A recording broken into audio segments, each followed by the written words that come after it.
Howdy y'all, Nutty Hiker here, and today I want to go over my sleep system with y'all, and doing it in the front room.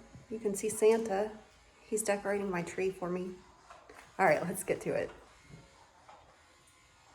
All right, so this is a little weird recording down here, but it's the best place for me to do it right now. And so hopefully y'all can see everything, and hopefully y'all can hear me over my climbing Santa back there. So this is my sleep system, and just a reminder that I am starting in mid-February, so I'm carrying a little bit more heavyweight type items for sleeping so I don't get cold, plus I'm a cold sleeper anyway, so just keep that in mind.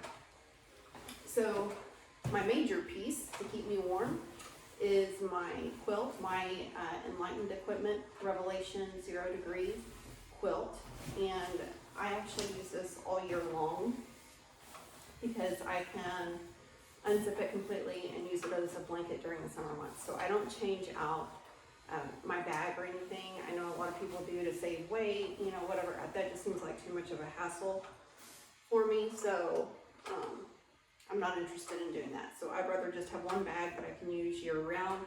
That's my bag or quilt I will be taking. And then, and for anybody wondering how much this weighs, I did write it all down. 33 ounces, and that includes the straps, the two straps that go to it. The next piece that I am using, and I always use a liner for my bags because it just keeps them cleaner on the inside. For the winter, I'm using the Sea Summit Reactor Compact Plus. It is supposed to add, I think, like 20 degrees or something like that to your bag.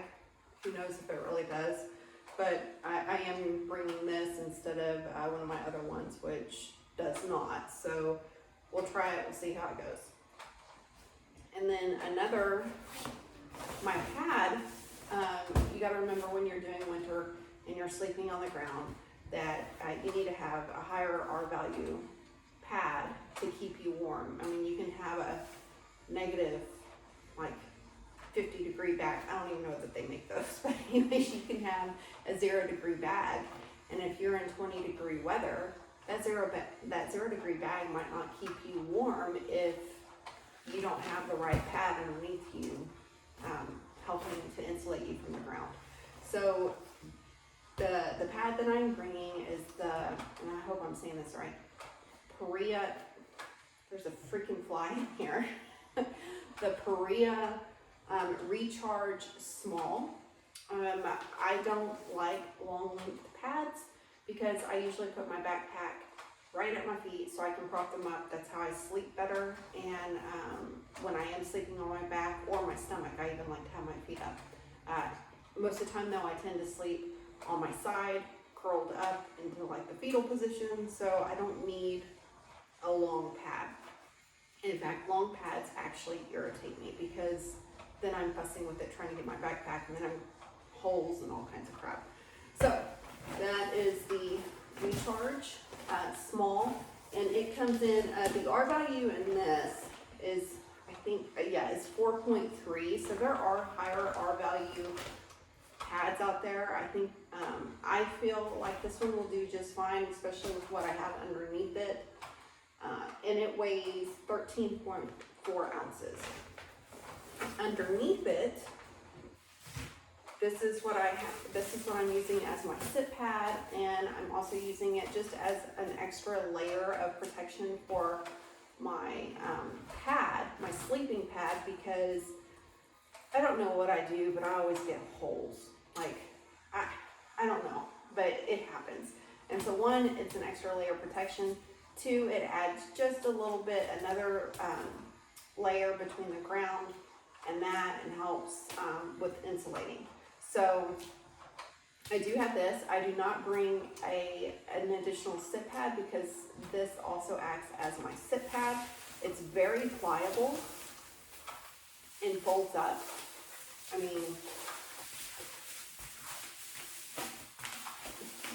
like like that, and it only weighs 2 ounces. Actually, maybe just a tad over 2 ounces. What did I weigh this at?